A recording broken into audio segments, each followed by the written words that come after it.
대기업 과장까지 했는데 지금은 막노동이라니. 은퇴 후 삶을 너무 쉽게 봤던 내 잘못이었다. 은퇴하면 뭐 좀 쉬다가 여행도 좀 다니고 하고 싶은 거 하면서 살면 되겠지. 이게 내가 50대 초반까지 가졌던 생각이었어. 나는 대기업 과장으로 일하면서 나름 평탄한 인생을 살아왔다고 생각했거든. 애들도 다 컸고 집도 마련했고 연금도 준비했으니 그럭저럭 괜찮겠지 싶었지. 그런데 말이야, 정작 은퇴를 하고 보니 내려놓는 삶이라는 게 생각보다 훨씬 더 어려운 일이더라고. 55세. 나 아직 건강하고 일할 힘도 있는데 회사에선 젊은 피를 수혈해야 한다며 나를 내보냈어.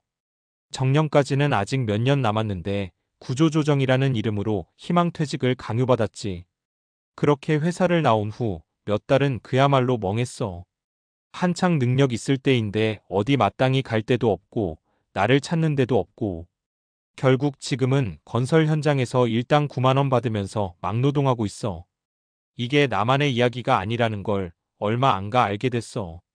주변에 은퇴 후 힘겹게 사는 사람들이 너무 많더라고. 그래서 오늘은 나 같은 중년들이 은퇴 후 삶을 준비하는 데 있어서 꼭 생각해봐야 할 이야기들을 좀 해보려고 해. 막연하게 뭐 어떻게든 되겠지라는 생각은 현실 앞에선 너무 무력하다는 걸 몸소 겪었거든. 1. 사례 1. 은퇴는 쉬는 시간이 아니라 새로운 전쟁의 시작. 주인공 박 과장 가명 55세 대기업 퇴직 후 막노동 중. 박 과장은 나랑 비슷한 또래야. 25년을 한 회사에 몸담으면서 누구보다 성실하게 일했지. 아침 6시에 출근해서 밤 10시에 퇴근하던 사람인데 하루아침에 회사를 나왔어. 이유는 세대교체. 연봉도 높고 위에 올라갈 자리도 마땅찮으니 결국 명예퇴직을 종용당한 거지. 막상 나오고 보니 그 많던 업무 메일도 안 오고 회식 연락도 없고 심지어 가족들과도 어색해지더래. 매일같이 바쁘게 살다가 한가한 사람이 되니까 정체성 혼란이 온 거야. 처음엔 나름 푹 쉬었지. 여행도 다니고 골프도 치고. 근데 3개월쯤 지나니까 문제가 생기더라고. 돈이 줄어드니까 너무 불안하더라고.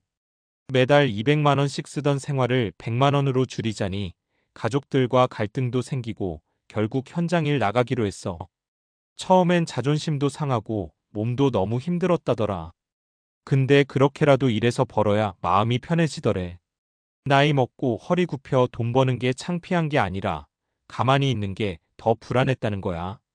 이 사례 이 노후 자산보다 더 중요한 건 일할 수 있는 능력.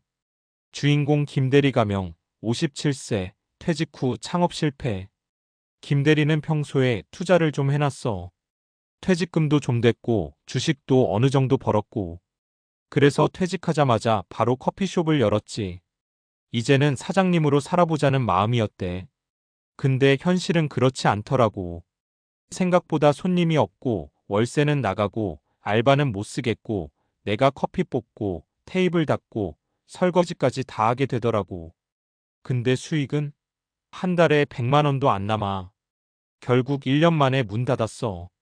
퇴직금도 거의 다 썼고 남은 건 빚이야. 그리고 말하더라. 내가 문제였어. 자영업은 처음인데 너무 쉽게 봤지. 뭔가 준비하고 배운 다음에 시작했어야 했는데 그냥 감으로 밀어붙였거든. 김 대리는 지금 재취업 준비 중이야. 마트 계산대 교육받고 있는데 경쟁이 워낙 치열해서 쉽지 않대. 그나마 커피숍 하면서 익힌 서비스 마인드가 조금 도움이 된다고는 하더라. 3. 살에 3일 없는 노후는 결국 정신도 무너뜨린다. 주인공 이상무 가명 60세 조기 퇴직 후 우울증. 이상무는 60세까지 일하다가 퇴직했어. 그래도 연금도 꽤 나오고 집도 작아야. 그러니 겉으로는 여유로운 삶이지. 그런데 딱히 할 일이 없다 보니 점점 사람이 무기력해지기 시작했대. 아침에 눈 떠도 뭐 할 게 없어. TV 보다가 자고 또 자고 처음엔 너무 좋았는데 나중엔 허무하더라고. 누구 하나 연락 오는 사람도 없고. 결국 우울증 진단을 받았어. 병원 치료도 받고 있고 심리 상담도 다니고 있어. 의사는 이렇게 말했대. 사람은 은퇴해도 역할이 필요하다고요. 일이라는 게 꼭 돈을 버는 게 아니어도 나를 증명해 줄 수단이 필요하다는 거죠. 지금은 지역복지관에서 노인 대상 IT 강사로 자원봉사 중이래. 용돈도 조금 벌고 사람들 만나면서 웃는 일이 많아졌다고 하더라. 그래서 은퇴 준비는 어떻게 해야 하냐고? 여기까지 이야기 들으면 머릿속에 질문 하나 떠오르지? 그럼 도대체 어떻게 준비해야 되는 건데? 내가 겪어보고 주변 사례 보면서 느낀 걸 요약해 줄게. 1. 돈보다 더 중요한 건 일할 수 있는 기술이야. 단순히 퇴직금이 얼마냐, 연금이 얼마냐만 따지면 부족해. 그 돈은 생각보다 금방 줄어들고 물가는 오르니까. 그보다도 퇴직 후 내가 뭘 할 수 있을까? 이걸 먼저 고민해야 해. 컴퓨터? 운전? 바리스타? 뭔가 하나라도 기술을 가져야 해. 2. 자영업은 마음만으로 해선 절대 안 돼. 창업 생각하는 사람 많아. 근데 아무 준비 없이 하면 대부분 망해. 특히 음식점, 카페, 숙박업은 경쟁이 너무 심해. 적어도 몇 개월은 인턴처럼 일해보고 배우고 시작해야 해. 3. 은퇴 후에도 일상이 필요해. 하루 일과가 무너지면 삶도 무너져. 아침에 일어나서 할 일이 있어야 해. 그게 재취업이든 자원봉사든 파트타임이든 뭐든 간에 리듬을 만들어야 해. 그래서 자연스럽게 이어질 내용으로는 은퇴 후 신체 정신 건강 관리의 중요성이 매우 적합합니다. 왜냐하면 앞서 세 가지 사례 모두 경제적 어려움뿐 아니라 정신적, 신체적 문제와도 직결되었기 때문이죠. 또 은퇴 후 삶의 질을 유지하려면 단순히 경제적 준비뿐 아니라 건강 관리도 필수라는 점을 강조하는 것이 논리적이고 현실적입니다. 은퇴 후 건강 관리는 선택이 아니라 필수다. 은퇴가 다가오면 대부분 경제적인 부분에만 신경 쓰기 쉽지만 실제로 은퇴 후 삶에서 가장 큰 변수 중 하나는 바로 건강 상태라는 걸 과학적 연구들이 보여주고 있어요. 1. 신체 건강의 중요성. 미국 국립노화연구소의 NIA에 따르면 규칙적인 신체 활동과 적절한 운동은 노년기 만성질환 심장병, 당뇨관절염 등을 예방하거나 증상을 완화하는 데 크게 기여한다고 해요.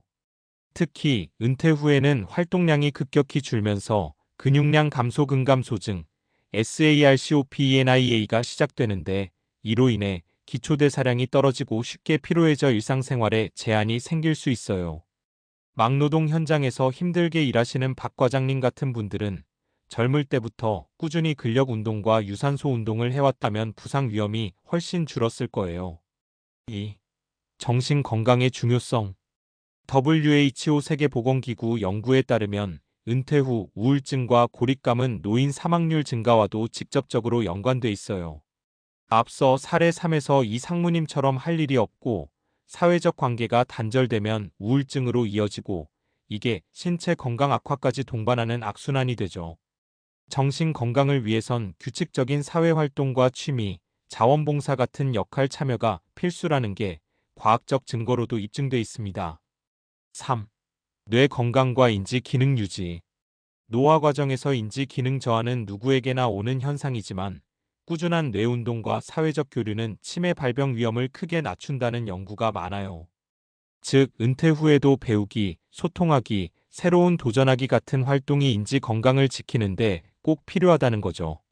그래서 은퇴 준비에 건강 관리를 어떻게 포함시켜야 할까? 꾸준한 운동 계획 세우기.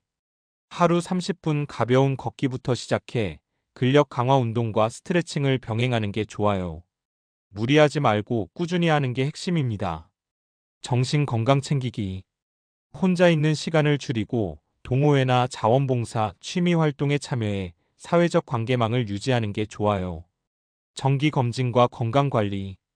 연령에 맞는 정기 건강 검진을 빠뜨리지 말고 특히 심혈관 질환, 당뇨, 고혈압 같은 만성 질환 관리를 철저히 해야 해요. 인지 훈련과 학습.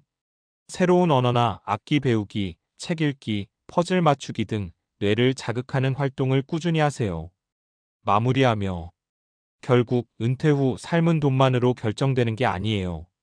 내 몸과 마음이 건강해야 적은 돈이라도 행복하게 살 수 있고 또 일을 하든 쉬든 삶의 활력을 유지할 수 있다는 뜻이죠. 일당 9만 원 막노동이라는 현실이 힘들어도 조금만 더 일찍 신체와 정신을 돌봤다면 덜 고단했을 테니까요. 앞으로 은퇴 준비하시는 분들께 꼭 말씀드리고 싶어요. 돈과 함께 건강도 준비하라고.